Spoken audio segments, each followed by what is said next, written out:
Praise the Lord.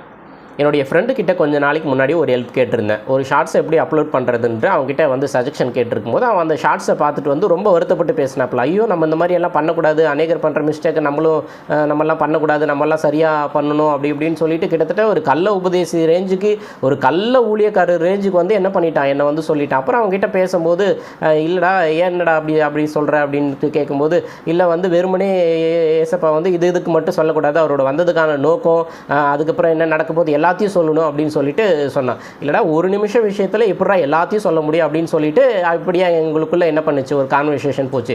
ஒரு விதத்தில் அவன் சொன்னது உண்மையான்னு கேட்டிங்கன்னா உண்மைதான். இயேசு கிறிஸ்து மட்டும்தான் கடவுள். இப்போ நம்ம பார்க்குற வானத்தையும் பூமியும் அண்ட சராசரங்களையும் மனிதர்களாகிய நம்மளையும் படைச்சது இயேசு கிறிஸ்து மட்டும்தான். ஸோ நம்ம படைப்புகளை வழிபடக்கூடாது, கர்த்தராகிய அந்த இயேசு கிறிஸ்துவை மட்டும்தான் நம்ம என்ன பண்ணணும், வழிபடணும். அவர் வந்து மனுக்குலத்தின் பாவத்துக்காக மரித்து உயிர் தெழுந்து போனது நிஜம். சீக்கிரமாக திரும்ப வருவேன்னு சொல்லிட்டு போயிருக்காரு. அது அவர் திரும்ப வரப்போகிறதும் அவருடைய வருகையும் நிஜம்.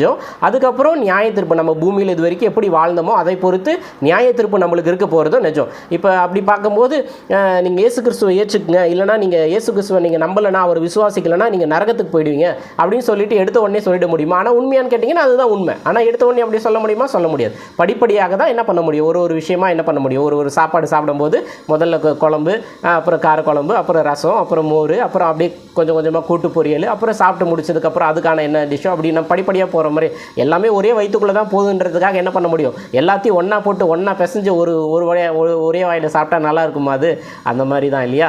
அப்போ ஒவ்வொரு விஷயங்களும் நம்ம சொல்ல முடியும். இப்போ நீங்கள் சிலர் நினைக்கலாம், என் ஃப்ரெண்டு சொன்னான்னு சொன்ன மாதிரி சொல்லிவிட்டு கடைசியில் நீங்களும் அதே ஸ்ட்ராங்காக ஒரு டைம் சொல்லிட்டீங்களே, இயேசு கிறிஸ்து தான் நிஜம், இல்லைனா பரலோகம் நரகன்ற 2 இடம் தான் அப்படின்னு சொல்லிட்டு. உண்மை அதுதான். சரிங்களா? அதனால் believe Jesus Christ, save your future.